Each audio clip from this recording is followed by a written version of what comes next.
India Legal presents Courts Roundup.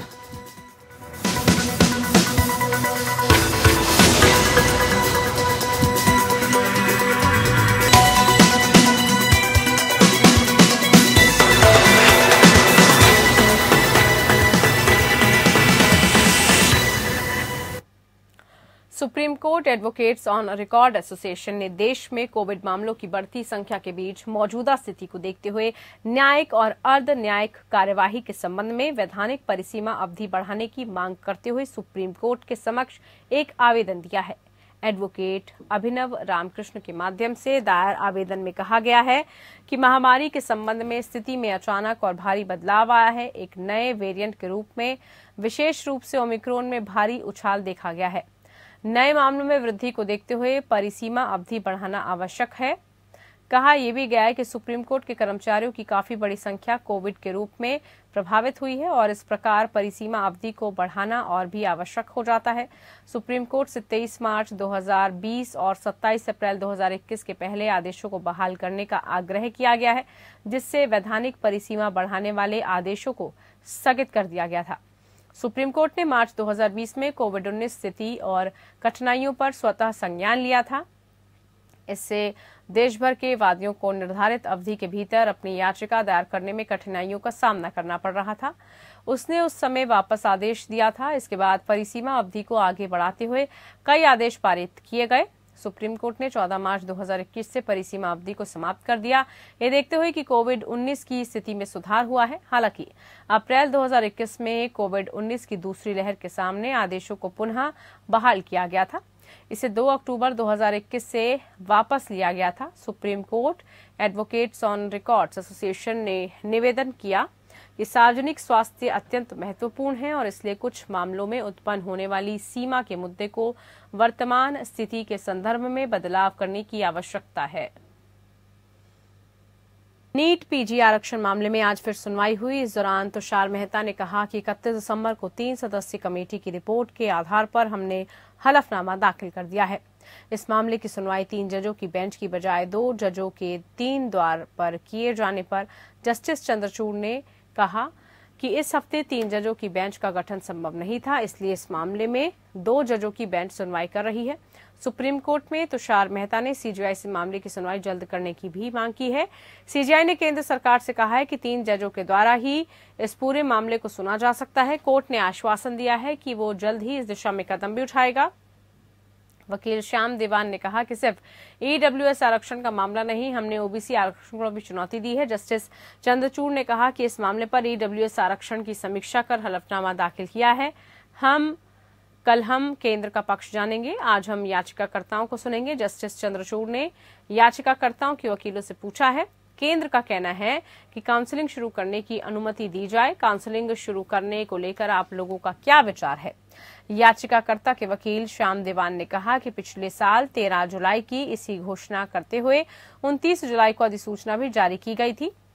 इस अधिसूचना के जरिए नियमों में बदलाव करते हुए 2500 सीटों पर प्रवेश का मानदंड पूरी तरह से बदल दिया गया है, जो नहीं किया जाना चाहिए। एक बार फिर से प्रक्रिया शुरू होने में बदलाव नहीं किया जाना है। दीवान ने कहा कि जो भी स्कीम है उसमें कोई भी परिवर्तन केवल सुप्रीम कोर्ट के द्वारा किया जा सकता है, न ही कोई राज्य या केंद्र सरकार और न ही कोई हाई कोर्ट की परिवर्तन कर सकता है। दीवान ने कहा कि स्नातकोत्तर प्रवेश पूरी तरह से योग्यता पर आधारित होना चाहिए और आरक्षण न्यूनतम होना चाहिए। कल ही मामले की सुनवाई जारी रहेगी। सुप्रीम कोर्ट के समक्ष एक याचिका दायर की गई है, जिसमें बॉम्बे हाई कोर्ट के एक आदेश को चुनौती दी गई है, जिसमें कार्यस्थल पर महिलाओं के यौन उत्पीड़न निषेध और निवारण अधिनियम के तहत कार्यवाही में पक्षों की पहचान की रक्षा के लिए कई दिशा निर्देश दे दिए गए हैं।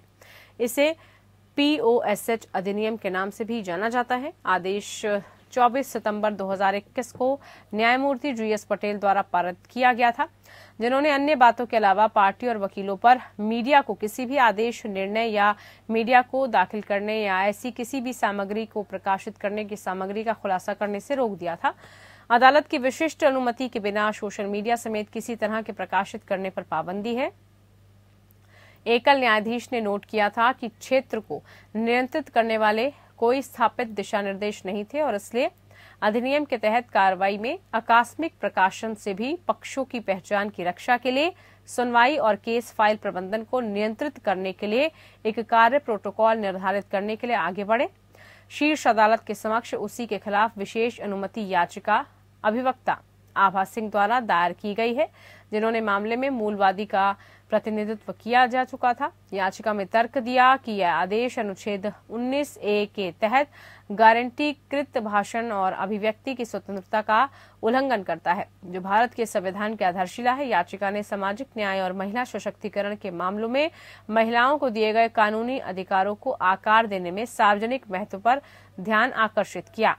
इसने ये भी आगाह किया कि इस तरह के आदेश से दूसरे पीड़ितों को अदालत जाने से रोकने के साथ साथ मुकदमों के मामलों के लिए भी एक खतरनाक मिसाल कायम होगा। देश में हाथियों की सबसे ज्यादा मौतें करंट लगने के कारण हो रही है। हाथियों को मौतों से बचाने के लिए सुप्रीम कोर्ट में जो जनहित याचिका दायर की गई थी, उस पर सुप्रीम कोर्ट ने नोटिस जारी किया। याचिकाकर्ता ने आंकड़ों का हवाला देते हुए कहा कि लगभग हाथियों की सभी अप्राकृतिक मौतों में से 2/3 बिजली के झटके के कारण होती है। ऐसे में वादी ने सरकारों को दिशा निर्देश देने की अपील की और बिजली के तार बिछाने में एहतियात बरतने की बात भी कही गई।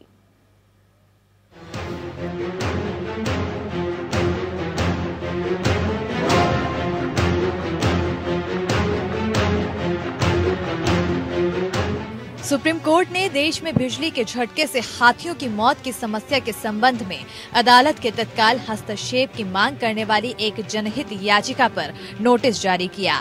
Chief justice NV Ramana, justice Surya Kant और जस्टिस हिमा कोहली की खंडपीठ ने ये निर्देश जारी किया। याचिकाकर्ताओं ने प्रस्तुत किया कि वो उस गंभीर वास्तविकता को प्रकाश में लाना चाहते हैं, जिसका जंगली हाथियों की अप्राकृतिक मौत की संख्या में खतरनाक वृद्धि के कारण सामना करना पड़ता है, मुख्य रूप से बिजली के झटके के कारण। याचिका में कहा गया है कि समस्या के भयावह पैमाने पर पर्यावरण, वन और जलवायु परिवर्तन मंत्रालय द्वारा स्थापित विशेषज्ञ निकायों द्वारा मान्यता दी गई है, जैसे कि हाथी टास्क फोर्स की 2010 की रिपोर्ट गजाहा। इसने भारत में हाथियों की मौत के सबसे आम कारणों में से एक के रूप में जानबूझकर और आकस्मिक बिजली के झटके की घटनाओं में हाथियों की संख्या की मौत की पहचान की।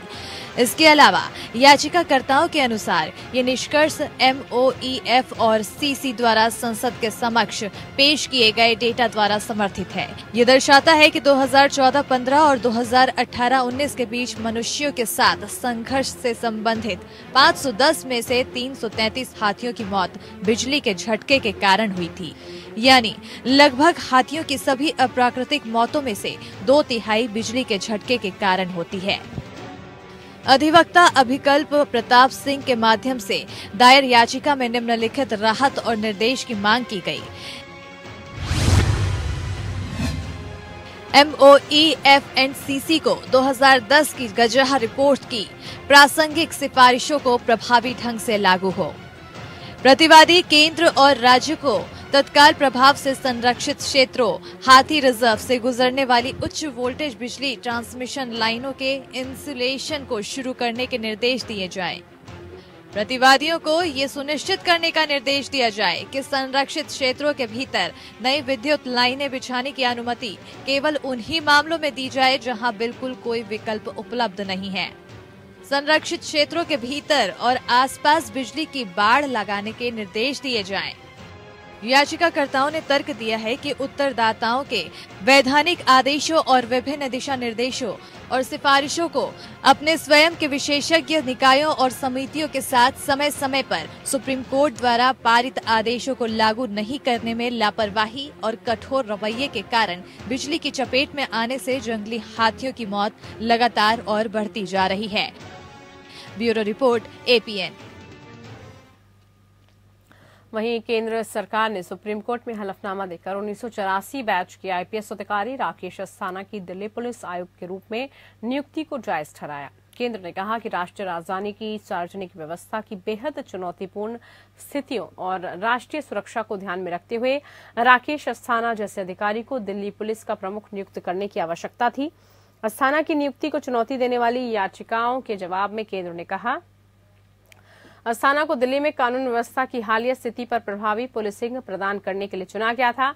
उन्हें सार्वजनिक हित में अंतर कैडर प्रतिनियुक्ति के साथ साथ सेवा का विस्तार दिया गया है। केंद्र ने यह भी कहा कि ये महसूस किया गया कि विभिन्न राजनीतिक और कानून व्यवस्था की समस्या वाले एक बड़े राज्य के लिए सीबीआई और अर्धसैन्य बल, पुलिस बल में काम करने वाले अधिकारी की जरूरत थी। इस तरह का अनुभव अधिकारियों के वर्तमान पुल में नहीं था, इसलिए सार्वजनिक हित में अस्थाना को दिल्ली पुलिस आयुक्त बनाने का निर्णय लिया गया। गृह मंत्रालय ने हलफनामे में कहा कि अस्थाना को चुनने के पर्याप्त तर्क के अलावा प्रकाश सिंह मामले में सुप्रीम कोर्ट के 2016 के आदेश का भी पालन किया गया है।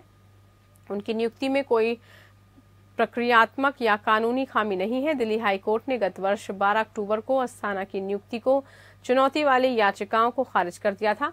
हाईकोर्ट ने कहा कि अस्थाना की दिल्ली पुलिस आयुक्त पद पर नियुक्ति सुप्रीम कोर्ट के प्रकाश सिंह मामले में दिए गए फैसले या सेवा नियमों का कोई उल्लंघन नहीं है। संगठन की याचिका में यह भी कहा गया कि अस्थाना को समायोजित करने के लिए हर नियम को ताक पर रख दिया गया। सेवानिवृत्त से ठीक 4 दिन पहले उन्हें दिल्ली पुलिस प्रमुख नियुक्त किया गया था।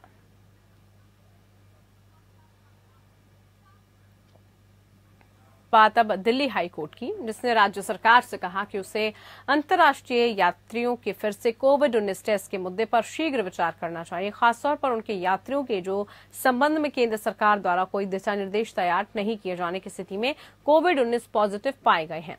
जस्टिस रेखा पल्ली एक महिला द्वारा दायर याचिका पर विचार कर रही थी। उक्त महिला का बेटा इंग्लैंड से लौटा 18 वर्षीय छात्र है। वो आईजीआई हवाई अड्डे पर कोविड-19 किए गए टेस्ट में पॉजिटिव पाया गया है। याचिकाकर्ता ने इस शिकायत के साथ अदालत का दरवाजा खटखटाया कि उसके बेटे में कोविड-19 के कोई लक्षण नहीं होने के बावजूद उसे एक निजी अस्पताल में रहने के लिए मजबूर किया गया। इसके साथ ही उसके बार बार अनुरोध के बावजूद उसका कोई आरटी-पीसीआर टेस्ट नहीं किया गया। याचिकाकर्ता ने यह भी शिकायत की कि उससे जीनोम सीक्वेंसिंग रिपोर्ट प्रदान नहीं की जा रही है ताकि ये पता लगाया जा सके कि उसका बेटा ओमिक्रॉन से पीड़ित है या नहीं। इस पर कोर्ट ने दिल्ली सरकार से पूछा कि उक्त जीनोम सीक्वेंसिंग रिपोर्ट को याचिकाकर्ता के बेटे के साथ साझा क्यों नहीं किया जा सकता। अदालत ने इस तथ्य पर ध्यान दिया कि याचिकाकर्ता के बेटे का आरटी-पीसीआर टेस्ट किया गया, इसमें वो नेगेटिव पाया गया, इसलिए याचिकाकर्ता की मुख्य शिकायत यही है। सुनवाई के दौरान फोर्टिस अस्पताल जिसमें याचिकाकर्ता के बेटे को आइसोलेट किया गया और वकील ने कहा कि उन्हें दिल्ली सरकार से निर्देश मिला है कि प्रारंभिक टेस्ट रिपोर्ट की तारीख से 10 दिन पहले या 3 के बाद आरटी-पीसीआर टेस्ट नहीं किया जाए। दिल्ली सरकार द्वारा मामले में निर्देश प्राप्त करने के समय मांगा गया है। कोर्ट ने उक्त समय देते हुए मामले की अगली सुनवाई 14 जनवरी के लिए स्थगित कर दी है।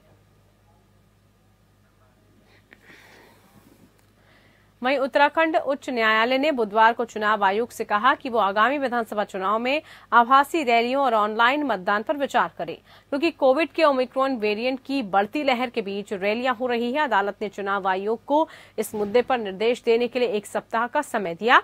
मामले को आगे की सुनवाई के लिए 12 जनवरी को सूचीबद्ध किया गया। कार्यवाहक मुख्य न्यायाधीश संजय कुमार मिश्रा और न्यायमूर्ति आलोक कुमार वर्मा की खंडपीठ राज्य में कोविड की स्थिति से संबंधित जनहित याचिकाओं पर सुनवाई कर रही थी।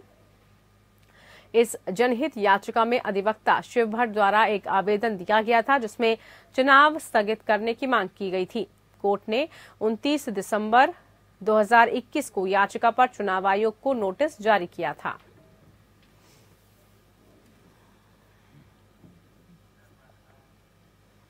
महाराष्ट्र के पूर्व गृह मंत्री अनिल देशमुख ने आपराधिक प्रक्रिया संहिता की धारा 167 के तहत डिफॉल्ट जमानत के लिए मुंबई की विशेष अदालत के समक्ष आवेदन दायर किया।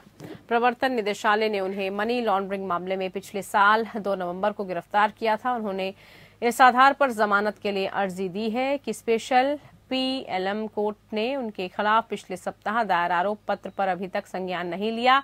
फिलहाल विशेष जज राहुल रोकड़े के समक्ष अर्जी पर सुनवाई चल रही है। आवेदन में कहा गया कि पहली रिमांड को छोड़कर 60 दिन बीत चुके हैं और डिफॉल्ट जमानत के लिए सीआरपीसी की धारा 167 के तहत जमानत बॉन्ड स्वीकार करने को तैयार है।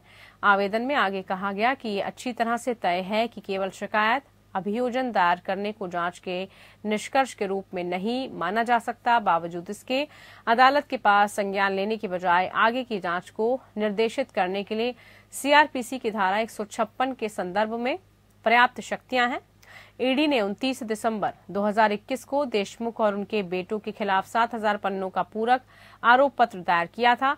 एजेंसी का मामला ये भी रहा कि देशमुख ने राज्य के गृह मंत्री के रूप में अपने आधिकारिक पत्र का कथित रूप से दुरुपयोग किया।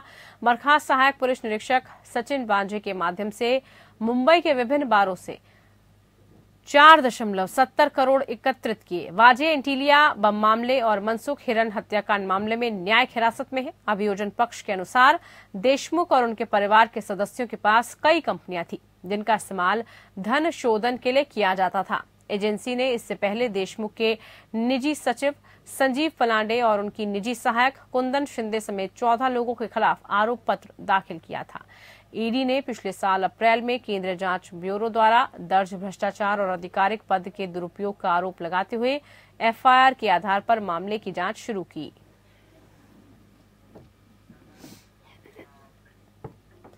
केरल हाईकोर्ट ने कुख्यात वॉयलर मामले में मुख्य आरोपियों द्वारा दायर जमानत याचिकाएं खारिज की।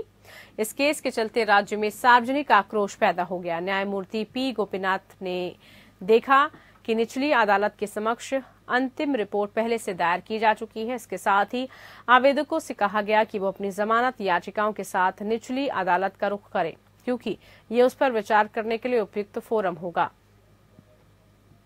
मामले की पिछली सुनवाई में कोर्ट ने सीबीआई को जांच के चरण और मामले में अंतिम रिपोर्ट जमा करने के लिए आवश्यक अनुमानित समय प्रस्तुत करने का निर्देश दिया था। सीबीआई ने भाई बहनों की मौत की तरीके पर संदेह जताया और संकेत दिया कि शायद उनकी हत्या की गई है, लेकिन इसे आत्महत्या के रूप में दिखाया गया।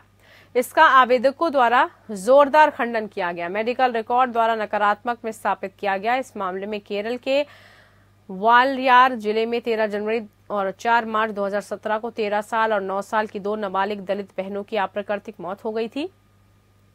इस मामले में 5 आरोपी मधु उर्फ वालिया, इसके अलावा मधु एम उर्फ कुट्टी मधु और अपराध के समय 16 साल का एक नाबालिग शामिल है। हालांकि चौथे आरोपी प्रदीप कुमार ने कथित तौर पर नवंबर 2020 में आत्महत्या कर ली थी। इस साल अप्रैल में सीबीआई की तिरुवनंतपुरम इकाई ने इस मामले की जांच शुरू की। जांच के बाद अगले 2 अलग अलग एफआईआर दर्ज की गई। आरोपियों को जल्द ही फिर से गिरफ्तार कर लिया गया।